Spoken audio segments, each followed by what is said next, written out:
Isaías capítulo 5, verso de número 1.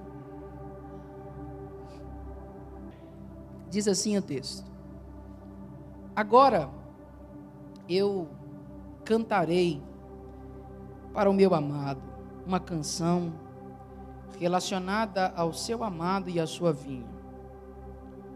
Meu amado tem uma vinha em uma colina muito frutífera. Esta colina ele cercou, juntou e removeu as pedras daquele lugar e a plantou com a mais escolhida das videiras. E construiu uma torre no meio da colina e também edificou ali um lagar. E observou que deveria produzir uvas e produziu uvas bravas. E agora, ó habitantes de Jerusalém e homens de Judá, julgai, eu rogo, entre mim e a minha vinha. O que poderia ter sido feito a mais pela minha vinha que eu não tenha feito por ela? Por que razão, quando eu olhei e ela deveria produzir uvas, e ela produziu uvas bravas? Agora, pois, eu vos contarei o que farei à minha vinha. Eu vos contarei o que farei à minha vinha. Alguém diz amém por essa palavra? Pode se assentar no seu lugar, glorificando a Jesus.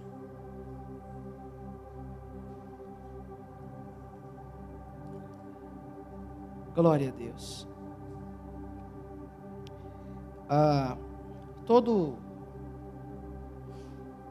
o arcabouço profético de Isaías e dos demais profetas do Antigo Testamento se dão através de palavras que margeiam o tema do arrependimento. É fato a gente observar que eu tenho percebido isso ao longo dos anos.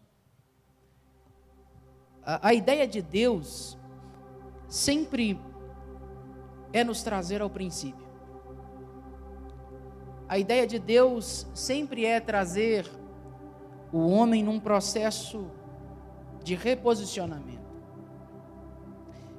Deus sempre lida com as nossas ações, e eu já disse aqui outras vezes, Deus não tem um plano B. Deus não errou em momento nenhum da história. Ou ainda assim, Deus não mudou de ideia em nenhum momento da história. O Deus da Bíblia não é bipolar. O Deus da Bíblia não muda de ideia da noite para o dia. Deus é um Deus que traçou na eternidade, ou antes da eternidade, o seu plano eterno para toda a criação, para o homem. E no princípio disso, estava na mente de Deus que o homem fosse um ser relacional, que o homem fosse um ser que tivesse pleno contato com Deus, relacionamento com o seu Senhor.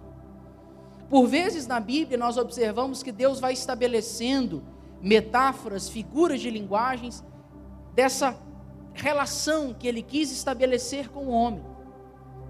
E sempre, quando a gente observa as páginas da Bíblia, o homem dá um passo fora. O homem, ao invés de estar diante de Deus, diante do seu Senhor, diante daquele que o criou, prefere muitas vezes voltar-se contra Deus, vivendo nos seus prazeres, na sua vontade, na sua ideia. E Deus sempre vai criando maneiras de trazer esse homem de volta. Isaías aqui, ele conta uma parábola em forma de cântico, em forma de canção, expressando a situação que Israel estava. E nesse contexto ele vai dizer que Israel era a vinha de Deus. E o uso da vinha nessa parábola, ou em praticamente todas as outras do Antigo Testamento, como símbolo, chamaria a atenção de Israel, porque Israel era um povo que amava os vinhedos que eram férteis. E é interessante porque Deus, para que o homem compreenda, Deus fala na língua dos homens. Irmão, se tem uma coisa que Deus quer, é ser entendido. Deus facilita a comunicação. Por que você acha que Jesus se utilizava de parábolas no Novo Testamento? Ele se utilizava de meios comuns do dia a dia, situações comuns, a fim de que aqueles homens percebessem com facilidade a mensagem do reino de Deus. Então Deus não complicou nada, pelo contrário, Ele fala a fim de que os homens entendam as suas palavras. Se você continuar lendo o capítulo, e em casa você pode fazer isso, Deus, através de Isaías, vai derramando os seus ais, decorrentes da falha de Israel, da vinha de Deus. E sabe o que é interessante? Há algumas coisas, e o dia que o Senhor disse isso ao meu coração, essa palavra me trouxe um peso muito grande. Peso não é no sentido ruim da expressão, mas num sentido de pensar e refletir como nós temos tratado, como nós temos lidado com tudo aquilo que o Senhor tem feito por nós. E é interessante porque, à medida que você começa a ler o texto, você percebe que esse vinhateiro, esse agricultor, ele tem cuidados com essa vinha. O verso 2 começa a sinalizar aquilo que ele fez. O verso 2 diz, olha, ele cercou-a com pedras. A minha tradução diz que ele cercou, juntou e removeu as pedras daquele lugar. Esse agricultor, esse vinhateiro, ainda plantou excelentes vides naquele lugar, naquela colina fértil. Ele ainda constrói uma torre de sentinela ao redor dela. E por fim, ele edifica um lagar. Isso são expressões dos cuidados que ele tem com aquela vinha, dos cuidados que ele tem, e obviamente ele está se tratando do povo de Israel. E quando o texto fala de cercar com pedras, o texto fala de limpeza, de produtividade. Deus estava sinalizando para Israel, com esse detalhe, Deus estava querendo dizer para eles, olha, eu estou tirando vocês, ou a minha intenção, a minha vontade é afastar vocês do maior pecado que Israel cometia, do maior problema que Israel tinha, a idolatria. Pensa em um povo idólatra, era Israel. Pensa em um povo que tinha dificuldade com outros deuses, era Israel. E quando Deus fala de pedras, dessa limpeza, Ele está dizendo isso, eu vou remover de vocês. Eu disse para vocês, e por várias vezes na Bíblia, Deus vai sinalizando a Israel, eu sou o Senhor, e não há outro fora de mim. E Deus vai dizendo isso, eu sou o Senhor. Israel, vocês não devem ter outros deuses diante de mim. Isso Ele estabelece, por exemplo, em Êxodo capítulo 20, nos 10 mandamentos. Então, em primeira instância, Deus estava dizendo para eles, Israel, eu estou apontando a vocês, não há outro Deus. Afastem-se da idolatria dos pagãos, desses lugares onde vocês vivem. A segunda coisa que o agricultor faz é plantar excelentes vides. E é interessante porque o profeta Jeremias faz uma conexão e ele diz o que é ou o que são as excelentes vides. Jeremias capítulo 2, verso 21 fala, eu a plantarei como uma videira seleta, de semente absolutamente pura. O que Deus está falando para Israel com semente pura é de uma religião que é pura, de uma religião que não é falsificada, de uma religião que não é dupla. Era como acontecia na época dos juízes. Israel era um povo que vivia adorando ao Senhor pela manhã, e à noite eles sacrificavam aos ídolos.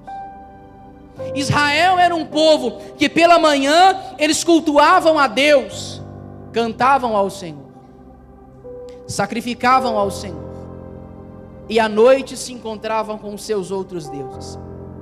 A religião de Israel não era uma religião pura, e o Senhor disse: eu vou fazer com vocês uma videira de excelentes, de puras sementes. Esse era um dos cuidados de Deus. O terceiro cuidado de Deus, ele diz: vou construir uma torre de sentinela ao redor deles. E quando Deus está sinalizando de torre, Deus estava falando do templo. E por quê? Pastor Arthur disse aqui isso algumas vezes.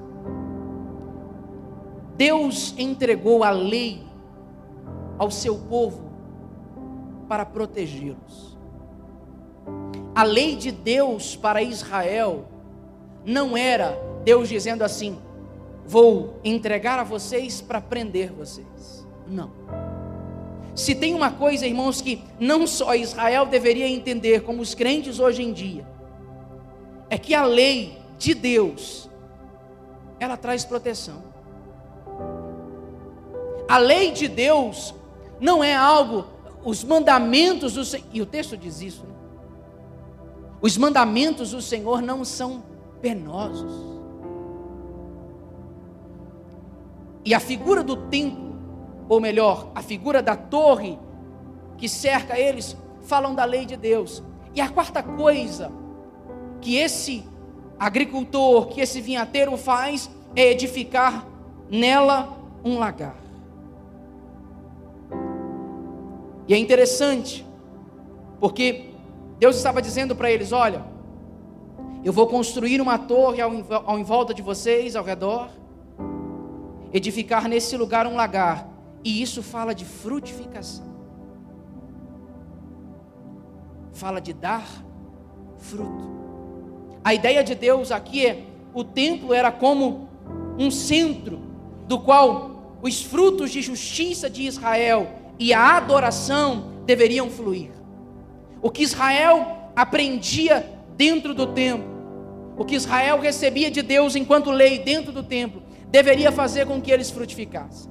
Isso são 4 coisas simples. Por quê?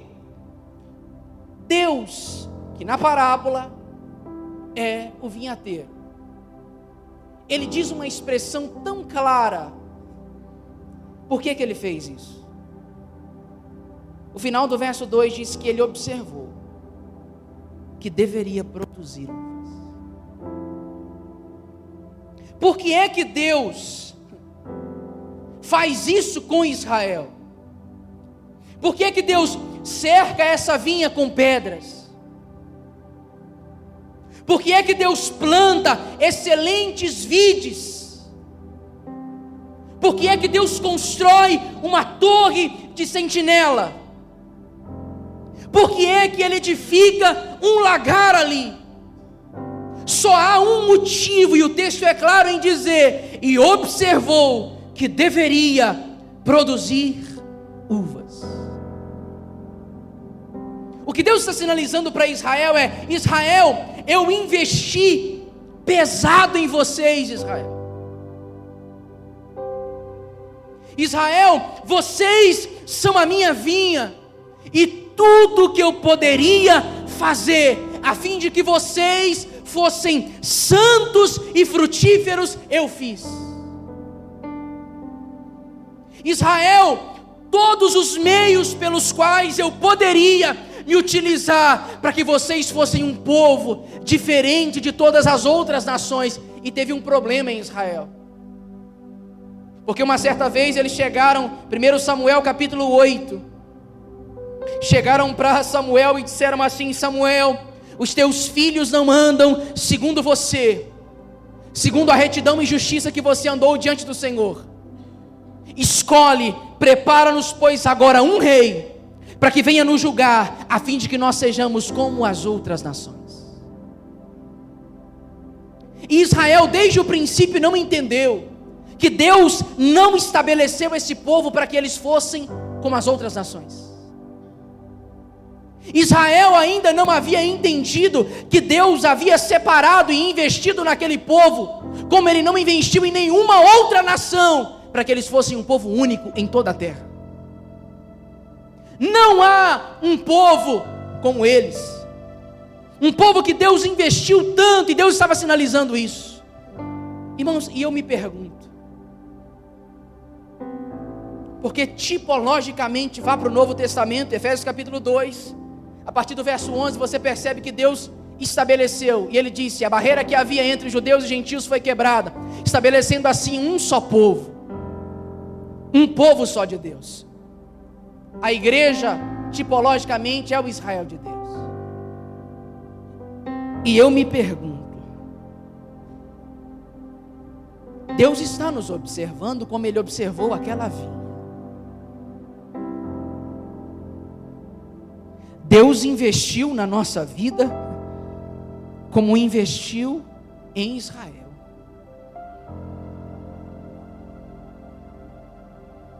Deus fez o que deveria fazer por mim e por você. A pergunta é: o que nós estamos produzindo ao Senhor? Pastor, me prova isso. Claro que eu te provo. Será que você acha mesmo que Deus não investiu em você? E enquanto ministrava a adoração, a minha esposa citou o texto de Colossenses capítulo 1, verso 13. Pastor, qual foi o maior investimento de Deus? O que Deus fez com essa vinha, que nenhum outro vinhateiro, nenhum outro agricultor faria? Ele disse assim: pois Ele, Deus, nos resgatou do domínio das trevas e nos transportou para o reino do Filho do seu amor. Pastor, que investimento é esse? A maior coisa, ou o maior investimento que Deus poderia fazer, é pegar gente como a gente, e como o salmista diz, tirar os nossos pés de um lamaçal de pecado, tirar a gente do fundo do poço, nos estabelecer sobre a rocha que é Cristo, e dizer para vocês: a partir de agora, vocês fazem parte de um novo reino, e não é mais o reino das trevas, é o reino do Filho amado. O maior investimento que Deus fez é isso, entregando Jesus no nosso lugar. E querido, por favor, se a oferta de Deus foi radical, a nossa entrega precisa ser total.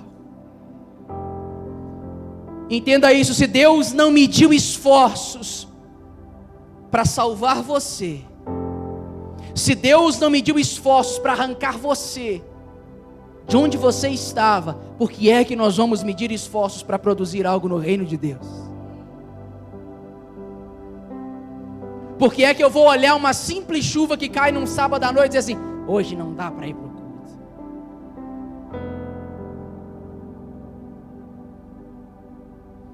Se um Deus como esse, que Colossenses diz,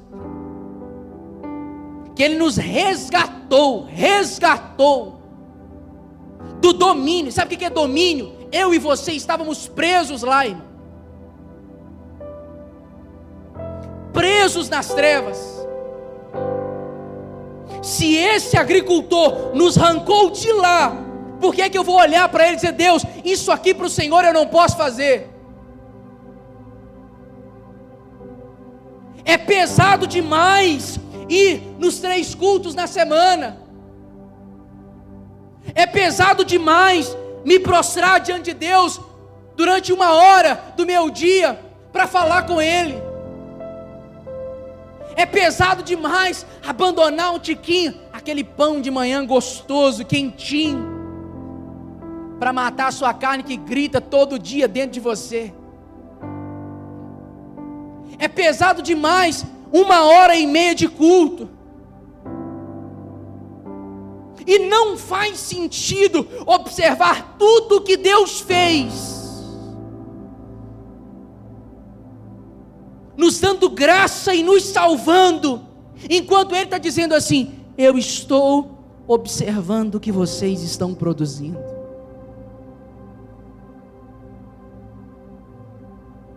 Isso é sério demais, irmãos.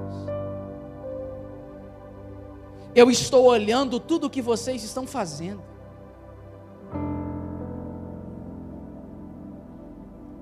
Não dá para entregar pouco àquele que nos entregou tudo, irmão.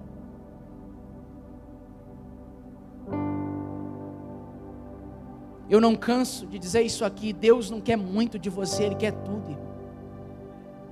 Pastor, por que é que Deus quer tudo? Porque Ele te deu tudo. Não, irmão. Eu disse aqui em outra mensagem, vou dizer de novo, que eu gosto de falar isso. Tinha uma canção antiga e a gente cantava, que dizia, era teoricamente bonita, né?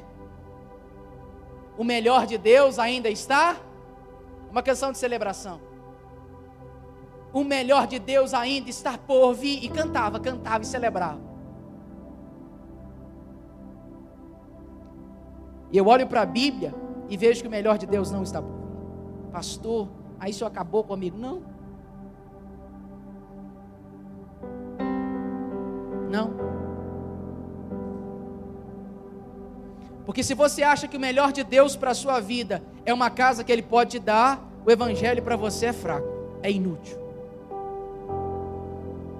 Se você acha que o melhor de Deus é a promoção que Ele pode te dar no seu emprego, o Evangelho para você é fraco e inútil.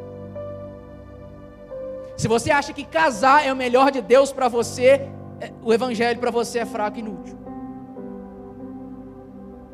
Porque eu não vejo em nenhum texto da Bíblia, Deus apontando algo mais precioso do que o seu filho na cruz. Eu não vejo Deus dizendo para nós assim: olha, eu vou fazer tudo por você. Eu não vejo Deus escrevendo isso. Eu vejo as páginas da Bíblia sinalizando o que Colossenses diz: Ele já fez tudo o que deveria fazer. Por isso, o verso de número 4 diz: o que poderia ter sido feito a mais pela minha vinha, que eu não tenha feito por ela?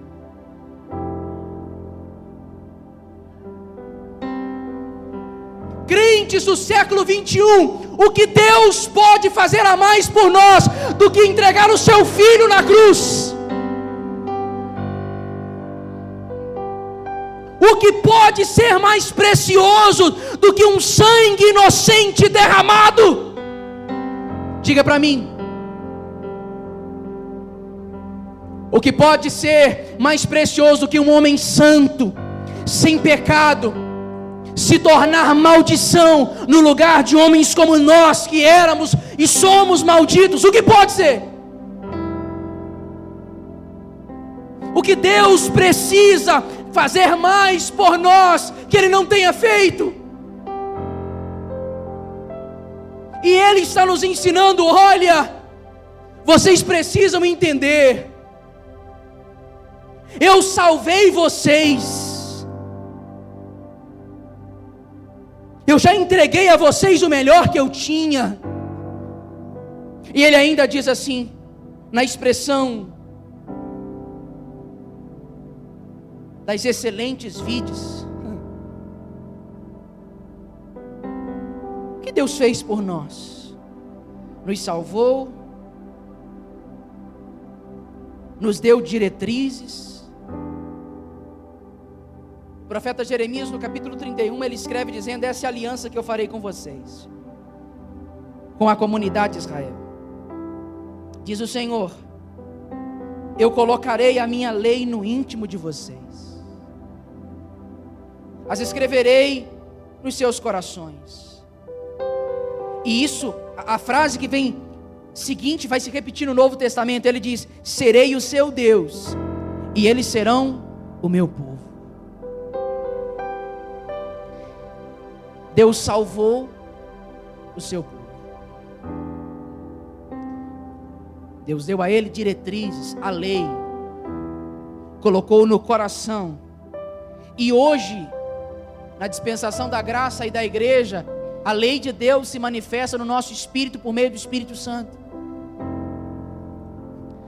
Sabe por quê? Irmão, você não precisa de ninguém no seu ouvido dizendo assim: rapaz, você está errado. E não que correção e confronto não seja bíblico. Não é isso. Mas Deus colocou o Espírito dentro de nós. E o Espírito é que convence o homem do pecado, da justiça e do juízo. Paulo, em 1 Coríntios, ele vai dizer isso. O Espírito está dentro de nós, e vai chegar um dia que o homem não precisará ensinar o outro mais a lei do Senhor, porque todos me conhecerão. Sabe quem ensina você o que você deve fazer? É o Espírito Santo. Por isso que todo crente tem o Espírito Santo, porque Deus nos salva e nos ensina. Então, por meio do seu Espírito, Ele diz: agora eu vou ensinar você, Israel de Deus, como a viver. E aí a terceira e quarta coisa está alinhada. Quando Ele fala do quê? Que Ele institui, Ele trabalha, colocando nela uma torre e edificando ali um lagar. Lembra que eu falei? A torre simboliza o templo, o lugar onde fluíam as leis e diretrizes do Senhor. E o que é hoje? Na era da igreja, o que Jesus fez? Instituiu um corpo, um lugar e um povo. O corpo é a sua igreja, e é por isso que não tem como fazer parte do povo de Deus sem estar ligado no corpo. Ele salvou você para quê? Para você ficar lá na sua casa ouvindo o Valdomiro pregar? Ele salvou você para quê? Para você se tornar um crente lá da televisão? Pastor, o senhor sabe, eu sou crente, sou onde é a sua igreja? Não, eu cultuo em casa. Eu ligo lá na HIT e escuto eles pregar. Não. Jesus nos salvou, colocou a lei no nosso coração e disse para a gente assim, Hebreus capítulo 12, se não me falha a memória, ou capítulo 13. Não deixemos de congregar como é costume. Deus estabeleceu para o seu povo um lugar. Deus estabeleceu para o seu povo. Então, não dá para servir ao Senhor, não dá para servir ao Senhor da forma que a gente acha que tem que servir. Deus não nos salvou, não investiu na nossa vida para que a gente vivesse como a gente acha que tem que viver. Não, eu não preciso de pastor, não. Não, eu não preciso de igreja. Nem gosto daqueles pastor lá. Esse pastor chato, não é legal. A igreja não é bacana. Como diz o pastor Arthur, ainda não pintou de preto, não, mas já botou umas luzes. Igreja, irmãos, não é lugar de membros independentes, mas membros interligados. Pastor, o que é isso? Eu preciso de você. O que é isso, pastor? A gente precisa andar junto, estar unidos. Isso é corpo. E Jesus investiu em nós, Deus investiu em nós, nos salvando para que vivêssemos como um corpo, como Ele fez com Israel. Israel tinha 12 tribos, mas era um povo só. Cada tribo, ao sair à sua guerra, levantava a sua bandeira. Não tem problema a gente levantar as nossas bandeiras, não tem problema. A gente tem a bandeira, Igreja Pentecostal liberta para servir Jesus. Na rua de cima vai ter lá a Assembleia de Deus, os outros a Quadrangular, Batista, Presbiteriana. As nossas bandeiras não tem problema, desde que a gente entenda, somos um só povo. O mesmo Jesus que salvou o assembleiano, salvou o batista. O mesmo Jesus que salvou aquele que ora em outras línguas, salvou aquele que também não ora e não acredita. O mesmo Jesus que investiu na minha vida, investiu na sua, e posso dizer mais, investiu até na vida daquele que está lá fora. Por que eu estou dizendo isso? Para primeiramente você entender, Deus deseja o homem. Deus deseja se relacionar com o homem. Deus tem um povo que Ele quer chamar de dele. Deus olha para nós e diz assim: vocês são meu povo. Pedro vai dizer isso: sacerdócio real, povo adquirido, nação santa, raça eleita. Gente, pelo amor de Deus, entenda isso. Deus não investiu em nós à toa, e a grande questão é a palavra que ecoou no meu espírito nesses dias.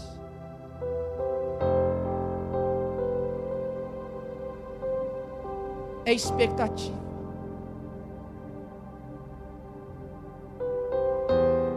Porque ele disse: eu observei que ela deveria produzir uvas boas,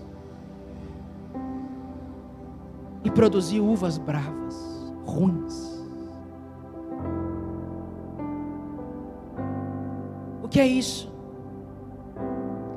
No coração daquele agricultor havia uma expectativa.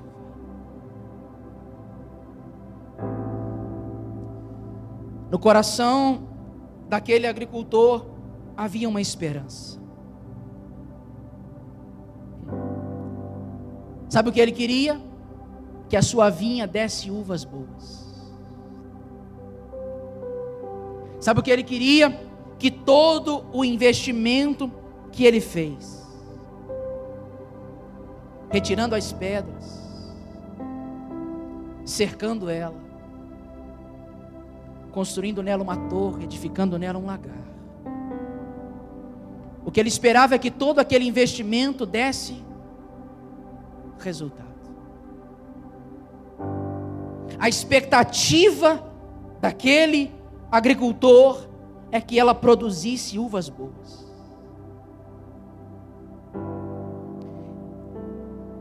E se uma pergunta que eu te faço agora, você entender isso e guardar esse ponto, essa mensagem, valeu a pena. De que maneira nós estamos respondendo às expectativas de Deus a nosso respeito? E eu queria que pelo Espírito você permitisse o Espírito perscrutar o seu coração, o seu interior, e você olhasse bem agora para tudo que Deus fez na sua vida. Eu sei que eu estou pregando para gente essa noite que estava mais perdido, mano, que segue tiroteio. Eu sei disso. Eu sei que eu estou falando para gente essa noite que você era um rejeitado lá na sociedade. Eu sei disso. Eu sei que eu estou falando para gente que já ouviu várias vezes que não ia dar em nada. Eu sei disso. Agora eu também sei que se hoje estou pregando para você, é sinal de uma coisa: Deus investiu em você.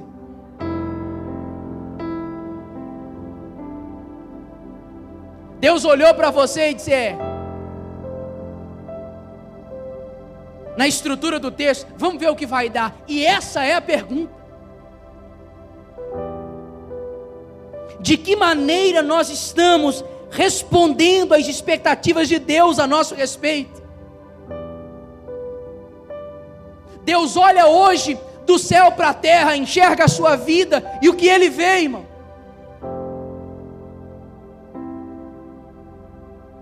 Um homem, uma mulher que pisoteia o sacrifício de Jesus. Um homem, uma mulher que dá as costas para tudo aquilo que ele fez. Nós estamos querendo atender às expectativas dos homens, e nós não fomos criados para atender às expectativas dos homens, mas às demandas divinas. Pastor, o que é isso? Deus um dia na eternidade olhou para nós, através do sacrifício que Ele faria, e Ele sabia, irmão, onde a gente chegaria. Deus traçou um plano eterno para todos nós, como seu povo. E sabe o que nós estamos querendo muitas vezes? É agradar aos homens. Nós estamos achando que devemos atender às expectativas humanas. Aí o meu pai colocou tanta expectativa em mim, eu não posso decepcioná-lo.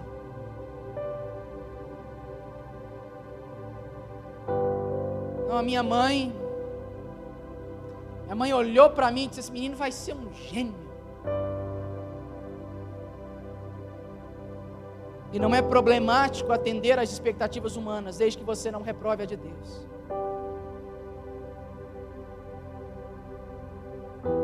Porque o seu pai pode pagar para você uma faculdade, a melhor que tiver. Seu pai e sua mãe podem deixar para você a melhor herança que eles conseguirem. Pode. Os seus amigos à sua volta podem dizer para você: cara, você vai se dar bem na vida. Poxa, eu confio tanto que você vai chegar longe. O maior investimento não foi deles. A maior expectativa não foi deles, foi de Deus. E não dá para a gente viver num mundo como o nosso, em que a gente atende aquilo que o homem diz. Sabe por quê? Porque as expectativas do homem é olhar e dizer para você assim: olha, você precisa estudar, e aí depois que você estuda, vai lá e se forma na faculdade, se torna um doutor, uma doutora, faça um mestrado, um pós, ganhe um salário de 50 mil por mês, e você será um homem de sucesso. E o que é isso? Isso é uma das demandas humanas. E talvez o seu pai e a sua mãe disse isso para você. E por favor, eu repito, não há nada de errado em dar certo na vida. Amém? Você está aí comigo? Não há nada de errado. Mas muitas vezes as expectativas humanas estão baseadas em poder, em riqueza, em sucesso. E aí, irmão, eu tenho que ir para a Bíblia. Por quê? Porque eu olho para o Novo Testamento e eu não sei se esses caras eram tão de sucesso assim.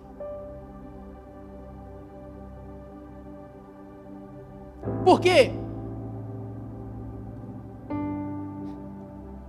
É só você observar o colégio apostólico de Jesus. É só você olhar como esses homens foram chamados. Jesus escolheu aqueles 12 e nenhum deles se encaixou em nenhum quesito humano. Olhe para a vida de Pedro e depois faça questão de estudar. Leia o livro Heróis da Fé, Orlando Boyer, e você vai entender isso. Vou citar um. Pedro era um cara legal, sim ou não, irmão? Pô, o cara foi defender Jesus, meteu a espada na orelha de Malco e falou assim: aqui, Jesus, deixa comigo. Jesus chamou Pedro, ele largou tudo. E aí, Quem olhava para Pedro deveria perguntar assim: esse cara foi o pastor lá, ajudou a igreja de Jerusalém, deve ter morrido multimilionário, deve ter morrido no auge do sucesso da sua vida. Aí quem olha para Pedro é o cara que morre de cabeça para baixo, crucificado. Isso é sucesso, irmãos?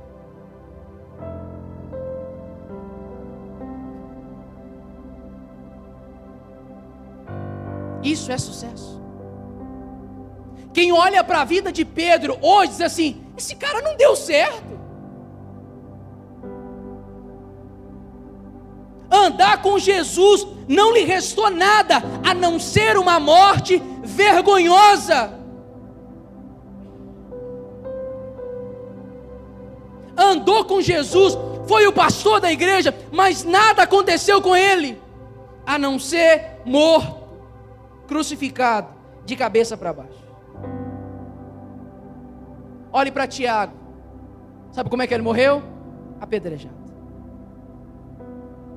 Isso é sucesso, irmãos?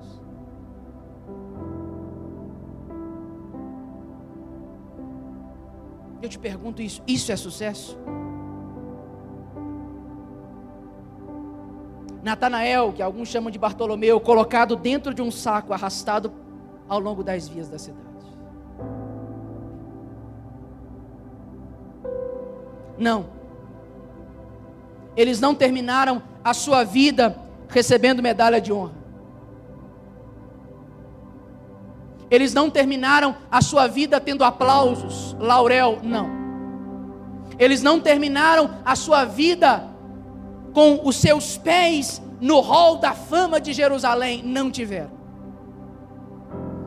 Eles não terminaram a sua vida sendo lembrados assim: olha, foram os maiores pescadores que a Galileia já conheceu. Eles não terminaram a sua vida assim.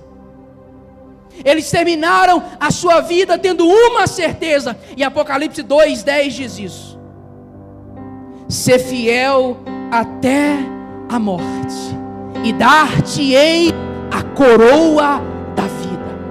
Pedro não recebeu aplauso, mas eu tenho uma certeza, irmão, esse cara recebeu uma coroa de vida. Tiago não recebeu aplauso nenhum, mas recebeu uma coroa de vida. Esses homens, os apóstolos de Jesus e tantos outros ao longo da história, não terminaram a sua vida sendo chamados de homens de sucesso, mas foram fiéis até a morte. E posso dizer para você, isso é atender às expectativas de Deus. Eu tenho certeza que quando chegaram lá, os céus se abriu e disseram assim: vinde para cá, benditos de meu Pai.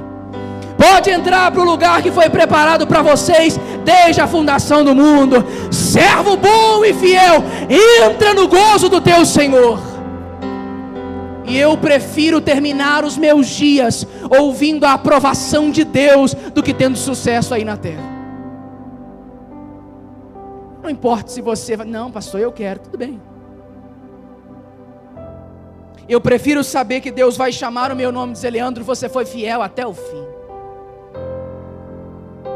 Você não agradou muitos homens na terra, mas tudo o que eu pedi para você fazer, você fez. Eu posso até ter rejeitado muitas propostas, muitas oportunidades boas, e na vida da gente aparece. A grande questão é, quem sabe o investimento que recebeu do Senhor não é qualquer coisa que lhe para. Quem sabe o preço que foi pago pela sua redenção não troca Jesus por qualquer coisa, não. É perigoso demais quando a nossa régua de sucesso é medida por aquilo que a gente conquista. Sabe por quê? A gente confunde. A gente acha que resultado é a aprovação de Deus. A Bíblia não diz que Deus nos chamou para dar resultado. A Bíblia diz que Deus nos chamou para dar fruto. E fruto é diferente de resultado.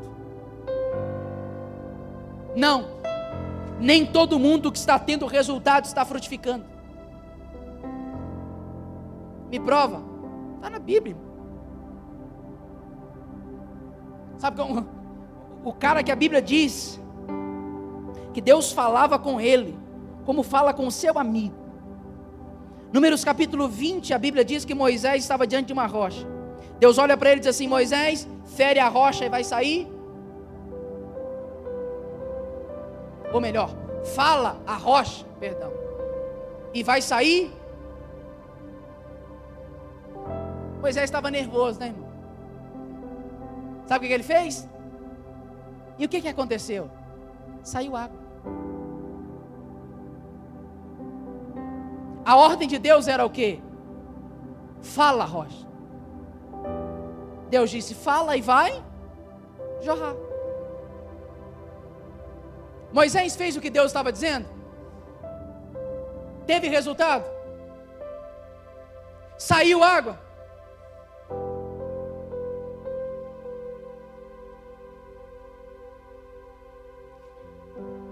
E há quem vai dizer assim: poxa, Deus nos abençoou, porque a água no meio do deserto é preciosa. Água em tempo de sede é uma coisa raríssima, preciosíssima.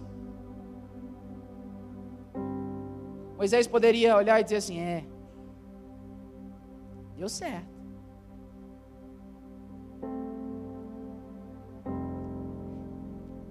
E quem sabe muitos de nós não estamos tendo muitos resultados e poucos frutos.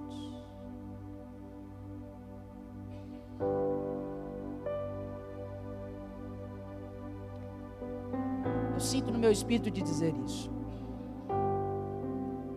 Cuidado para que a sua medida de sucesso não roube você do lugar da obediência de Deus.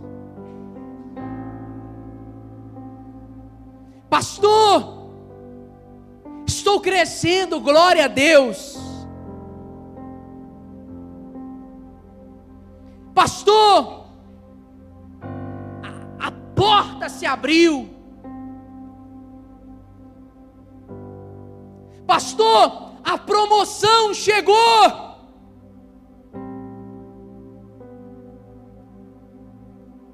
Só que aí Deus olha do céu e diz assim: está aberto, mas não foi eu que abri.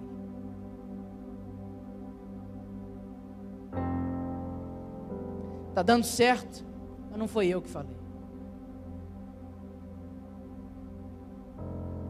Terrível coisa é ter sucesso naquilo que Deus reprova.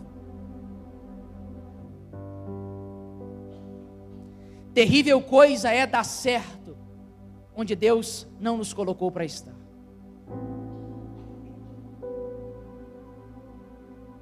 Pastor, o que eu preciso? De uma coisa. Uma coisa. Não viva fora da obediência. Mas, se eu bater vai dar certo. O que é que Deus te falou?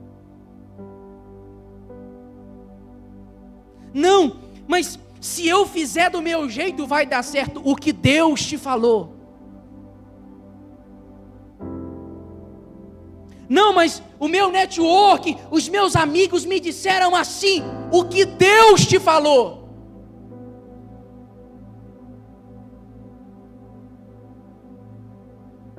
Qual a palavra de Deus sobre a sua vida? Qual a ordem de Deus sobre a sua vida?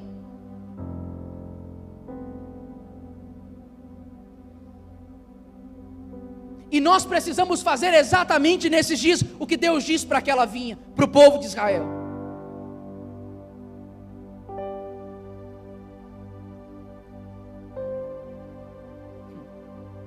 Deus olha para eles e diz assim: julgue entre mim e a minha vinha. Deus não está dizendo assim: eu vou julgar. Não, Ele diz: julguem julgai entre mim e a minha vinha. Sabe por quê?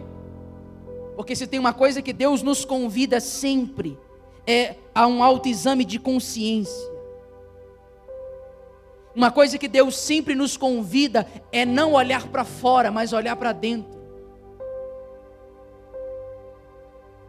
O que Deus nos convida é olhar para a nossa vida e perceber se nós estamos agradando a Ele ou não. O que Deus convida aquele povo é: ei, olhem muito bem.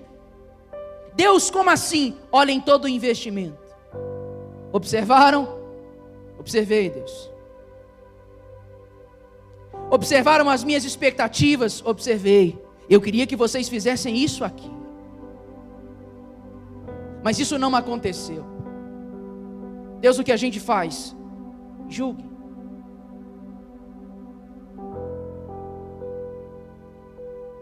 Examine. E como a gente está num culto pré-ceia, amanhã a gente vai falar disso. O que a gente sempre faz aqui? Um auto. Examine-se o homem.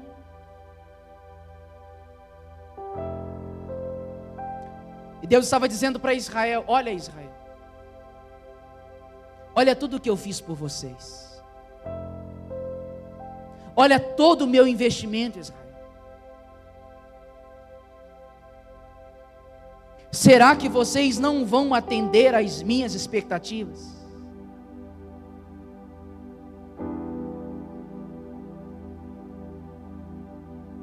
Será mesmo que nós vamos continuar vivendo a nossa vida, a nossa religião evangélica, sem ao menos nos perguntar se Deus está se agradando de nós? Será mesmo que nós vamos frequentar cultos atrás de cultos? E muitos de nós até mais de 1, 4, 5 vezes na semana, sem nos preocupar com a opinião de Deus a nosso respeito, sem nos preocupar se Deus está ou não sendo satisfeito em nós. Por quê? Porque muitos de nós enxergamos a Deus como uma fonte de prazer e nos esquecemos de que nesse relacionamento Ele também quer ser satisfeito. Deus quer olhar para a nossa vida e dizer: poxa, eu tenho prazer nele. Deus disse isso a respeito do seu filho. Este é o meu filho amado, em quem eu tenho prazer. Se Deus olhar para a nossa vida hoje, nesse exato momento, e Ele nos convida a que eu e você olhemos para dentro também, e tenhamos a percepção de uma coisa: Deus, eu estou atendendo às suas expectativas. Deus, o Senhor olha para mim, como é que eu estou? Ah, pastor, mas não, eu prego bem, não é sobre pregar, irmão. Pastor, eu canto bem, não é sobre cantar, eu ministro bem, não é sobre ministrar, não é isso. É entender o investimento de Deus e dizer: eu preciso agradar a Ele. Eu preciso fazer mais do que 1h30 de culto.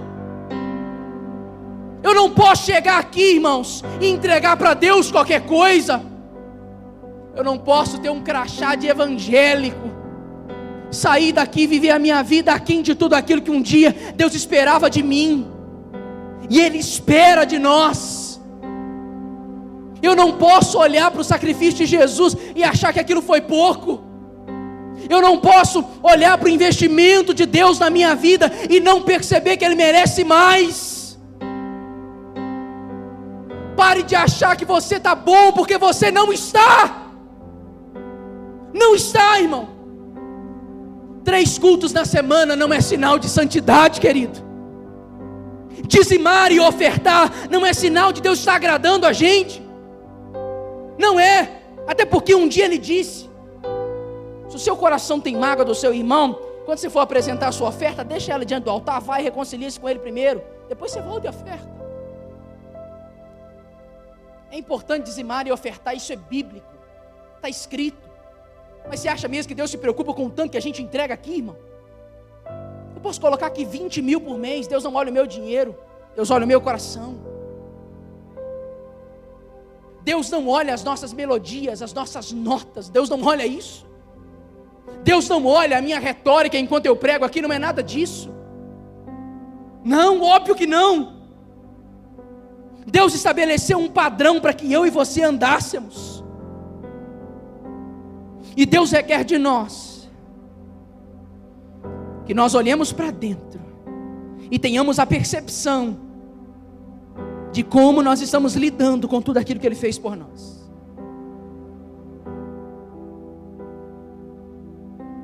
De como nós estamos tratando todo o investimento desse agricultor.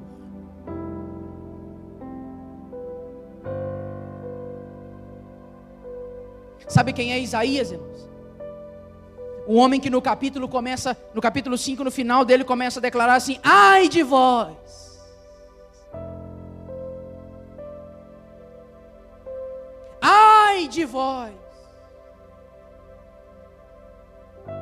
os beberrões, ai de vós. Até o dia que esse cara encontra com a glória de Deus no capítulo 6.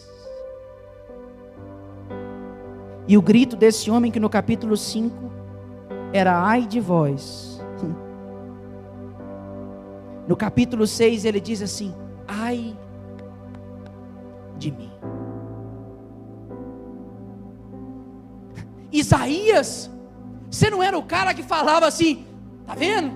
Aquele é um beberrão. Ah lá, tá vendo aquele? Perverte o direito, a justiça. Coitado desse povo, tadinho deles. Aí ele encontra com Deus no capítulo 6 e ele diz assim: ai de mim, eu vi o Senhor. E aí quando você vê o Senhor, irmão, não é a sua roupa que muda, é o seu coração. Você não grita mais ai de vós, é dizer: Deus, ai de mim, Senhor. Você para de olhar para a religião do outro e começa a olhar para a sua religião, que pode estar fraca. Você para de olhar para o pecado do outro e começa a olhar para dentro de você e perceber que talvez você não está atendendo o que Deus queria que você atendesse. Você para de apontar os dedos para um e para outro e começar a perceber que talvez o grande problema da sua vida não seja o diabo, não seja seu esposo, sua esposa, ou as tentações, seja você. Quem, pastor? Quem encontra com a glória de Deus é um homem que percebe: eu vi o Senhor. Quem sou eu? Sou um homem pecador, de lábios impuros. Irmão, coisa fácil é declarar ai de vós, difícil é dizer ai de mim. Difícil é dizer: rapaz, eu não estou como Deus queria que eu tivesse.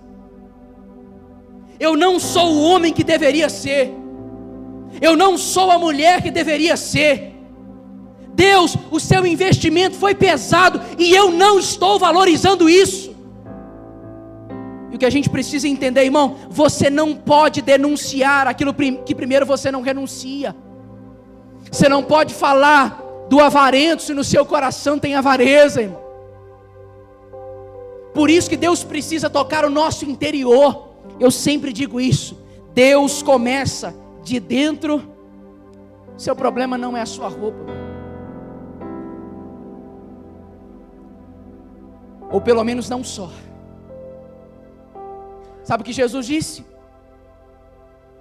Os nossos pecados, de onde vêm as guerras, os homicídios, as mentiras, senão do coração. É o nosso interior que precisa ser tocado. É o nosso interior que precisa ser restaurado à imagem de Cristo. para que Deus olhe para nós e perceba que Ele investiu, mas que nós estamos produzindo frutos dignos de arrependimento, construindo para a eternidade. Por isso Jesus um dia olhou e disse assim: ei, não ajuntem para vocês tesouros na terra. Mas Jesus por quê? Porque ali a traça, a ferrugem vai corroer, vai consumir tudo. Faz o que então, Jesus? Pensa na sua eternidade. Ajuntai tesouros no céu. Por quê? Porque lá a traça não corrói. Não, lá não tem como. Eu estava dizendo para nós, entenda isso. Há uma expectativa de Deus na nossa vida.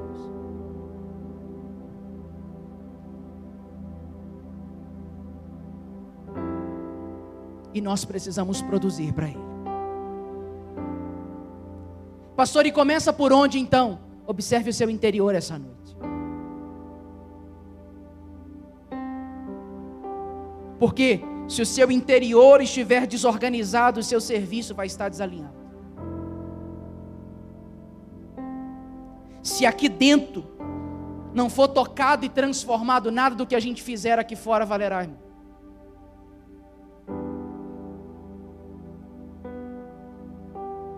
Como nós estamos atendendo a expectativa do Senhor? Eu queria que você ficasse de pé.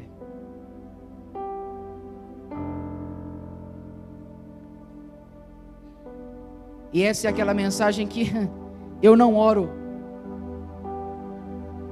por você, simplesmente, mas você ora por você.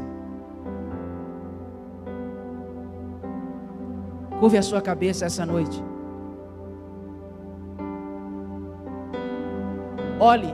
Olhe bem tudo que o vinhateiro fez em ter te plantado em uma colina fértil. O que você está produzindo para Ele? O que você está gerando ao seu Senhor? O que você está entregando para Deus? Que tipo de frutos nós vamos entregar ao Senhor?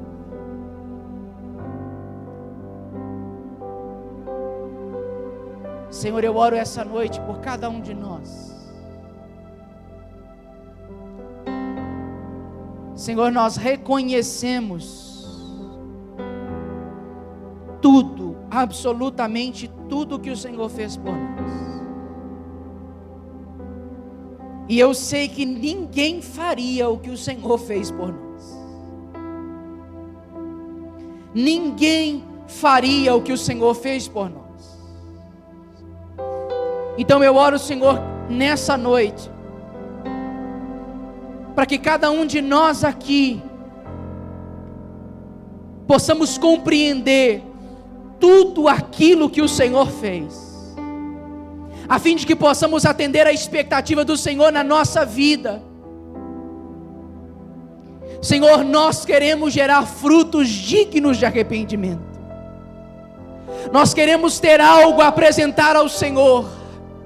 Nós queremos ter algo para que possa satisfazer aquele que nos entregou tudo o que tinha de mais precioso. Nós queremos agradar o teu coração. Queremos te dar, Senhor, o melhor que há em nós. Ó Jesus, ajuda-nos, Senhor. Ajuda-nos nessa noite a olhar para dentro de nós pelo teu Espírito e sermos transformados à tua imagem, a fim de que tudo aquilo que fizermos seja para a glória do Senhor e que agrade ao Senhor plenamente, não atendendo, não agradando a homens, não agradando a sociedade, mas com um único propósito: agradar aquele que nos chamou, agradar ao Senhor, que é aquele, o Deus da nossa vida, o nosso Salvador. Essa é a minha oração nessa noite, Jesus. Em nome de Jesus. Sonde o nosso coração. Sonde o nosso interior. No nome de Jesus. No nome de Jesus. Amém. Amém. E amém. Você pode glorificar o Senhor do seu lugar.